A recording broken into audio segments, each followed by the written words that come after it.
I'm Chris, and today we're going to make Fatwood. Let's do this real quick.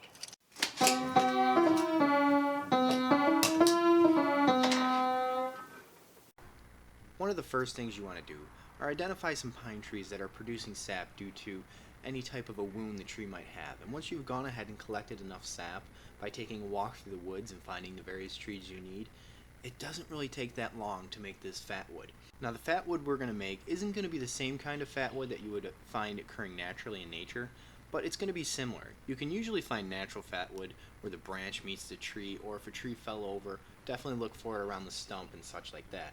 You can clearly see the difference between the natural color of the wood and the color of the fatwood where the branches were meeting the tree. It's definitely a lot darker, and that's what we're trying to look for if we're trying to find naturally occurring fatwood. But we're going to make our own fatwood today, and we're going to start by chopping up a little tiny log. And I would suggest using pine, but you could use any type of wood you want, and just go ahead and process that wood however you like. I usually like to chop it up first and then process it the rest of the way by batoning it with my knife. And ultimately I want to get the center of the wood, and I want to create maybe like 1/4 inch by 1/4 inch pieces. So you can make it any length you want to fit your container that you're making it in, or your container that you're going to store it in. I would suggest making it that length first, because trying to cut it afterwards is going to be a bit problematic. But this was about the easiest way I found for processing the firewood. Now don't forget about the wood with the bark. It's easy enough to split the wood so that the bark comes off, and we're going to use that bark later to kind of control the heat of our fire. But you can split that little piece just a bit further and gain just a little bit more firewood or a little bit more fatwood. And then before long, you're going to have a nice little bundle of sticks that you're going to use to make your own fatwood. Now it's time to go ahead and melt that sap that we collected, and we're going to kind of filter it out just to make our fatwood without any dirt and other pieces of bark and such in there. And I like to do this on a sawdust stove. It doesn't burn as hot, and I can control the heat just a little bit better. If I need additional heat, I can take those pieces of bark that we collected earlier and kind of place them in the bottom, and they'll burn and heat everything up.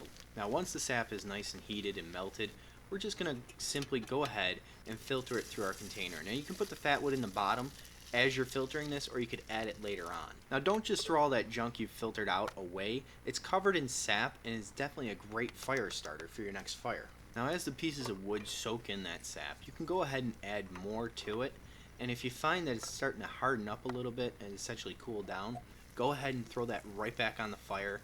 Let it bubble up a little bit, let the wood kind of expand and swell up, and hopefully get that sap inside the pores of the wood.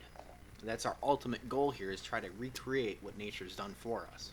Be sure to mix the pieces of wood around a little bit. You want to make sure they're evenly coated, that they're definitely soaking in there, they're all getting submerged into that sap and really soaking everything up. Once you feel they've been in there long enough, you want to go ahead and collect them and lay them out. I chose to lay them out on sticks just so they really wouldn't stick to anything. If you put them on the ground, they're obviously going to pick up all the dirt, and that's what we're trying to avoid here. But before long, you're going to have a nice big stack of do-it-yourself homemade fatwood. We're going to test out a piece and see how well it burns. I don't think it's going to beat real fatwood, but it sure will help.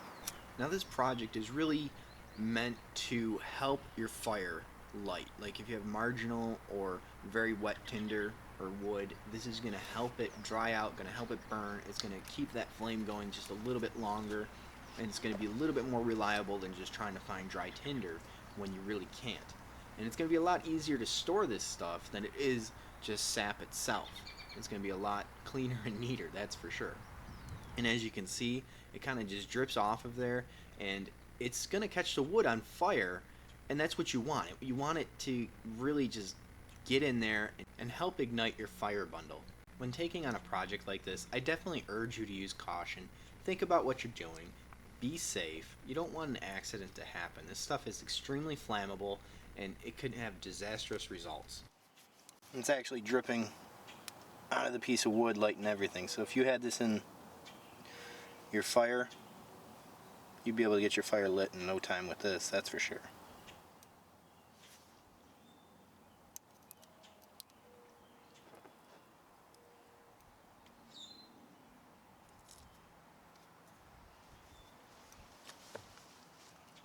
Thank you guys for watching, and I hope you enjoyed the video.